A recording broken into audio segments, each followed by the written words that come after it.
Bismillahirrahmanirrahim. In today's lecture, we will discuss the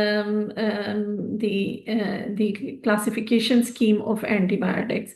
In previous lecture, I discussed what are antibiotics, how they are produced, and why they are produced, and which microbes produce this mechanism and how they were discovered. In today's lecture, we will discuss the classification scheme of antibiotics. Antibiotics are classified into 5 different groups according to their mode of action.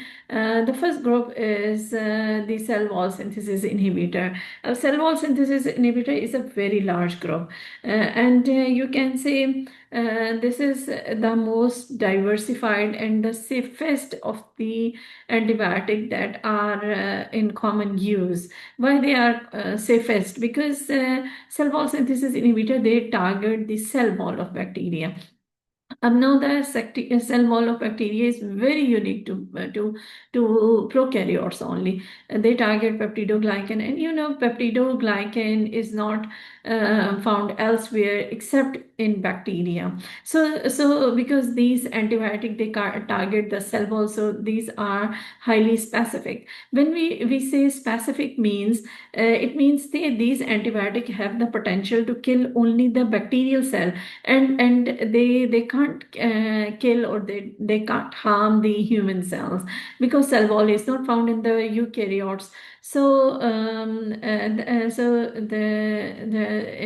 In today's lecture we will discuss cell wall synthesis inhibitors only. Cell wall synthesis inhibitors are broadly classified into 5 further groups. First group is the largest one, is called beta-lactam antibiotics. Why they are called beta-lactam antibiotics? Because they have a common beta-lactam ring in them. Then the second class is glycopeptide, lipoglycopeptide, phosphonic acid, and polypeptide. These are the 5 different classes of cell wall synthesis inhibitor. Now, um, antibiotics are also, you can say, broadly, think about the previous classification was according to their site of action or mechanism of action. And then broadly, you can say antibiotics ko hum on the basis of their activity, we can classify them into bacteriostatic and bactericidal. Bacteriostatic mean they further these antibiotics. Bacteriostatic are those antibiotic, जैसे कि आपको terminology से पता चल रहा है, bacteriostatic mean they stop the further growth of bacteria, जबकि bactericidal means they kill the growth of bacteria, they kill the bacteria. ठीक है, so bacteriostatic जो हैं they stop the further application of bacteria. If the bacterial number was 10 initially, it will remain 10, whereas the bactericidal they actually kill the bacteria. 10 of the bacteria will come to bacterial count will come to 0. Then on the basis of spectrum of activity, antibiotics are termed as broad spectrum or narrow spectrum. Narrow spectrum mean they target only a specific class of bacteria like gram positive or gram negative, whereas broad spectrum mean these group of antibiotics they target very large number of bacteria like both gram positive and gram negative bacteria. Okay, then antibiotics are classified, as I mentioned earlier, antibiotics are classified into 5 different classes according to their mode of action. If they target the cell wall, then it is termed as cell wall synthesis inhibitor. If they compromise the integrity of plasma membrane, bacterial plasma membrane, then they are the cell membrane synthesis inhibitor. And then if they target the protein synthesis, they are termed as protein synthesis inhibitor. If they target the nucleic acid, then they are termed as nucleic acid synthesis inhibitor. And if these antibiotic target the folic acid pathway, then they are called antimetabolite or metabolic pathway inhibitor. So these are the different schemes for the classification of bacteria. First of all, as I mentioned earlier, we will discuss in this class, we will discuss cell wall synthesis inhibitors.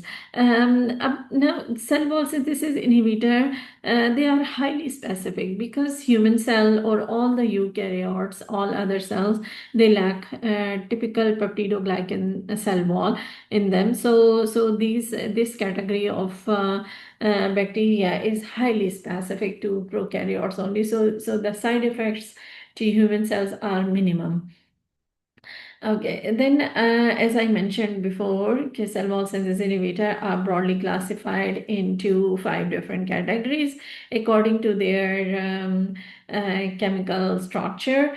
Okay, now first of all, we will discuss in detail the beta-lactam antibiotic. Why they are termed beta-lactam? These antibiotics, this is the largest group of antibiotics. These are termed beta-lactam antibiotic because of the presence of this four-membered beta-lactam ring in them. You can see all of the cell wall synthesis inhibitor like penicillins, carbapenems, cephalosporins, monobactams. They all have this four-membered beta-lactam ring in them, and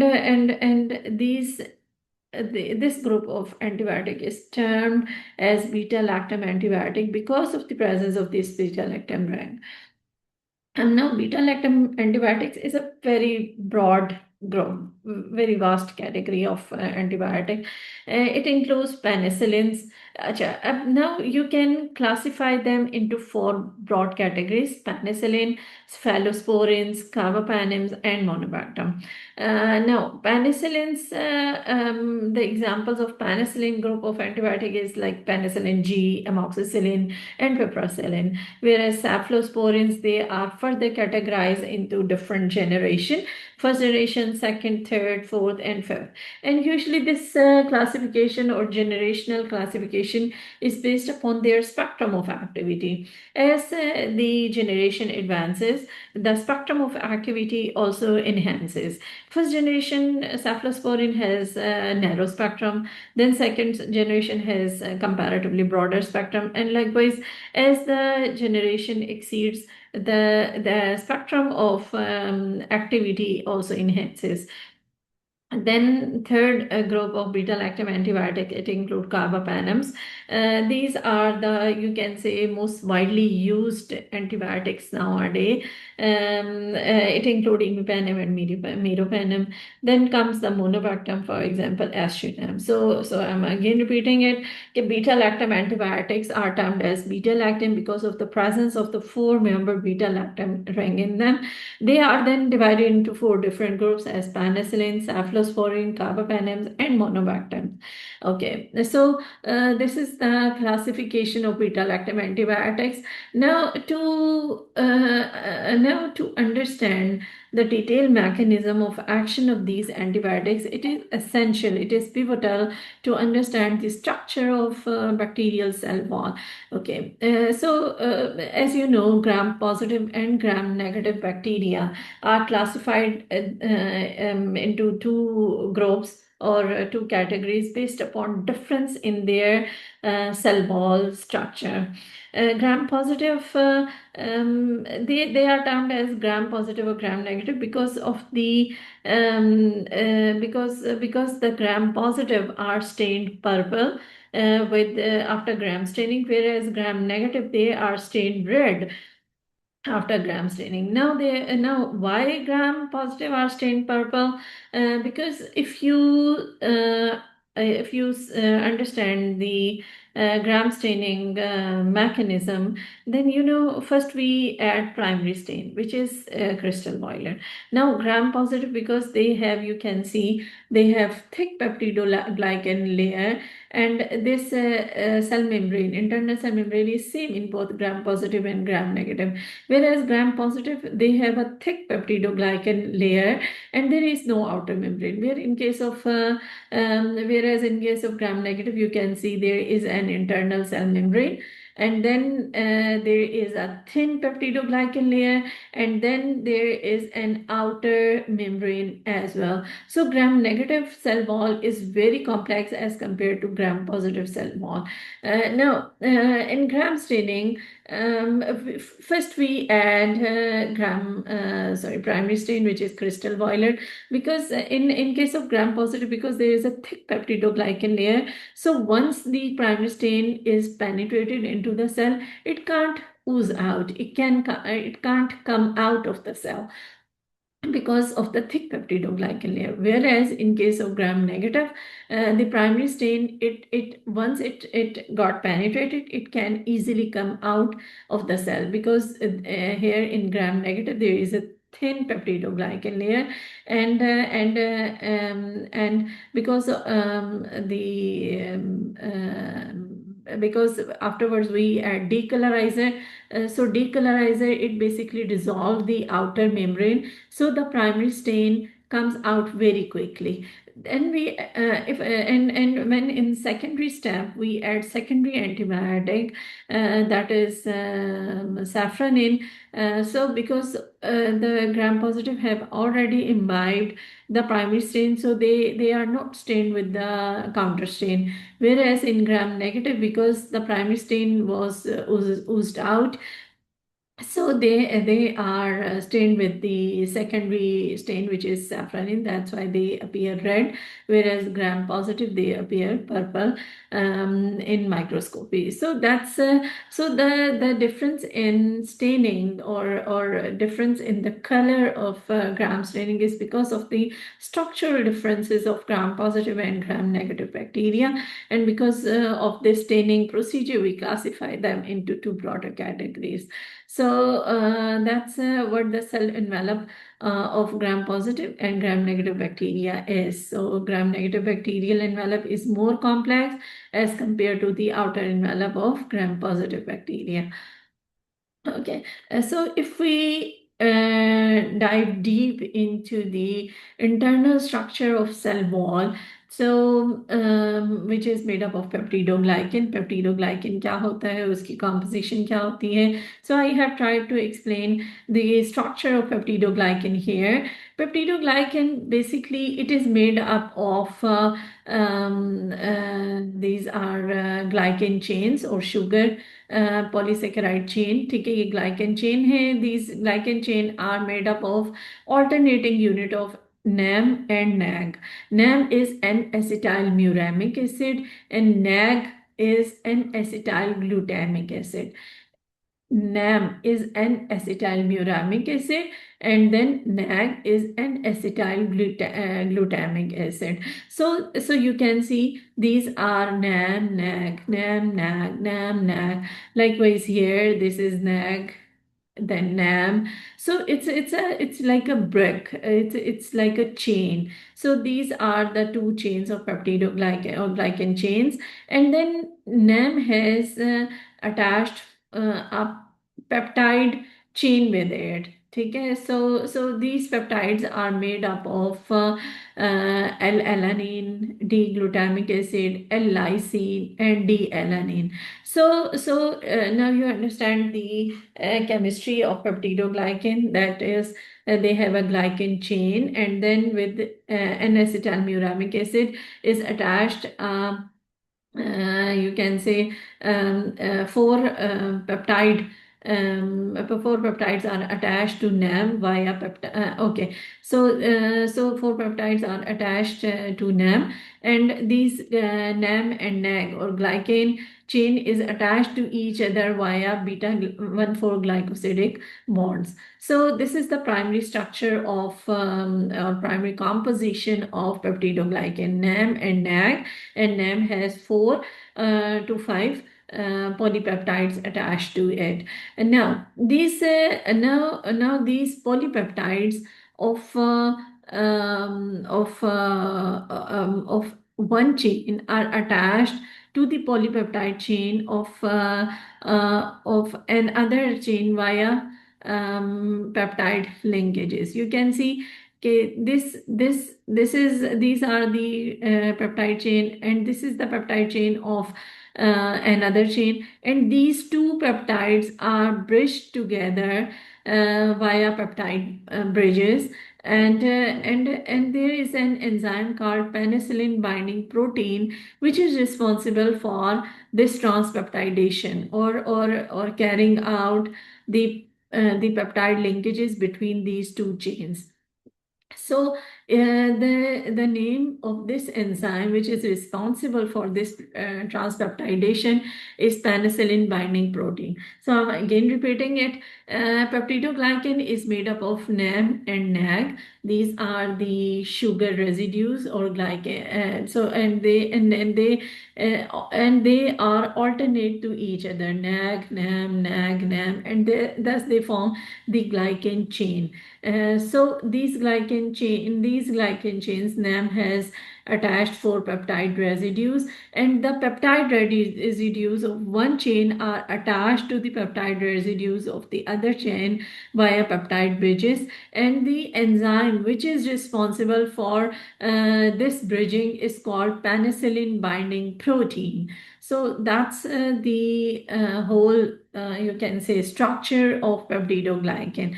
Now, what the beta lactam antibiotic does. Beta lactam antibiotic has actually the binding affinity for penicillin binding protein, or it can easily attack the penicillin binding protein and alter the structure of penicillin binding protein, so it cannot carry out the transpeptidation step.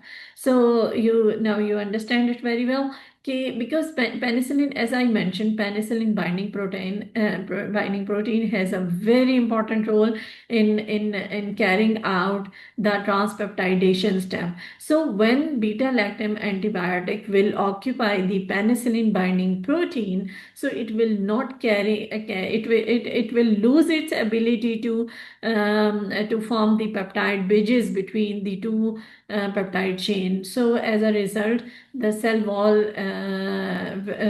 wall integrity would be compromised, and the whole structure would be damaged. And cell wall is very essential for the you can say for the safety, or for the growing microorganism. When the cell wall is compromised, the cell cannot survive.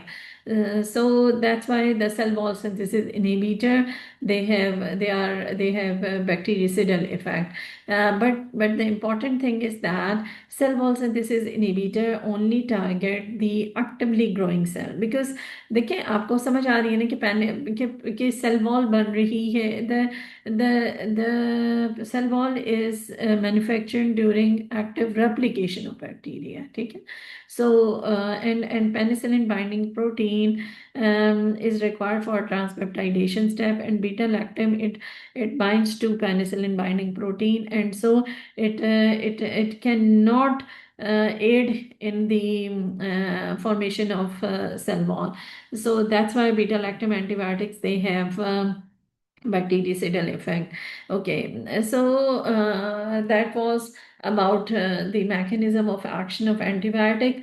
Let's revise it further. And as I mentioned, to make the things more clear, as I mentioned, antibiotics are classified into five different groups according to their mechanism of action. In today's presentation, we will discuss only the cell wall synthesis inhibitor. Cell wall synthesis inhibitor are termed because these antibiotics, they target the cell wall of actively growing bacteria, and they are classified into five different groups based upon the chemistry of their residues. First group is the largest one, is the beta lactam. It is called beta lactam because of the presence of the four-membered beta lactam ring in them. And these beta lactam antibiotic is the largest of the antibiotic group, and these antibiotics are further grouped into four different categories as penicillin, cephalosporin, carbapenems, and monobactams. And I have explained it in very detail. And then if we talk about the structure of bacteria, then it is made up of peptidoglycan. Peptidoglycan, as the term indicate, it has glycan and peptide. ठीक है. So these are the glycan chain, and these this is the peptide chain, and these peptide chains are attached to the other peptidoglycan chain via peptide linkages, and penicillin binding protein is responsible for carrying out this bridging or transpeptidation. Now beta lactam antibiotic, they occupy the penicillin binding protein, and they inhibit or stop this cross-linking process. So because when it is inhibited, the cell wall integrity would be compromised and cell would be lysed. Okay, that was the mechanism of action of beta-lactam antibiotic. Next group of antibiotic is antibiotic that target the cell wall synthesis is glycopeptide. Glycopeptide antibiotics, it include vancomycin and teicoplanin. Now, vancomycin is a very commonly used antibiotic, but it is usually used in resistant microbes. ठीक है. और and it is only used for gram positive bacteria. Why gram positive bacteria? Because the structure of vancomycin or teicoplanin, mean glycopeptide antibiotic, is very large. It cannot penetrate the gram negative outer membrane barrier. So that's why it is only used for gram to counter the action or activity of gram positive microbes. Now, if we talk about their mechanism of action, so these glycopeptides, they actually bind to the last two D-alanine submoiety of peptide chain. This is, as I mentioned, this is and this is NAM, this is NAG. NAM has peptide chain, and glycopeptide antibiotics, they actually bind to the last two peptide residues of peptide chain. So when it is occupied, definitely transpeptidation and all other subsequent processes would be halted. So that's how the glycopeptide, they actually act. Okay, next category of cell wall synthesis inhibitor is lipoglycopeptide. First category was beta lactam, then glycopeptide. Third is lipoglycopeptide. So as the term indicates, this is the semi-synthetic derivative of glycopeptides, meaning lipid moieties are added, so that's why they are called lipoglycopeptide. Okay. Next group of antibiotic that target the cell wall is phosphonic acid antibiotic. Okay, phosphonic acid antibiotics, it includes only one drug, that is phosphomycin. Phosphomycin is mostly used in curing the bacteria that causes the urinary tract infection, because and it is usually administered as a single dose. It is used in targeting the UTI causing bacteria, because it is excreted unchanged in the urine, and in the urine the concentration of phosphomycin is very high. So that's why it can cure the UTI or urinary tract infection causing bacteria in a single dose. Now, how it targets the bacteria, to understand its mechanism, you have to go in detail of manufacturing of peptidoglycan. Actually, phosphomycin, it actually target peptidoglycan precursor. Now, the peptidoglycan precursor is usually manufactured in the cytoplasm. ठीक है. And how it is manufactured, there is a precursor molecule termed as UDP-NAG.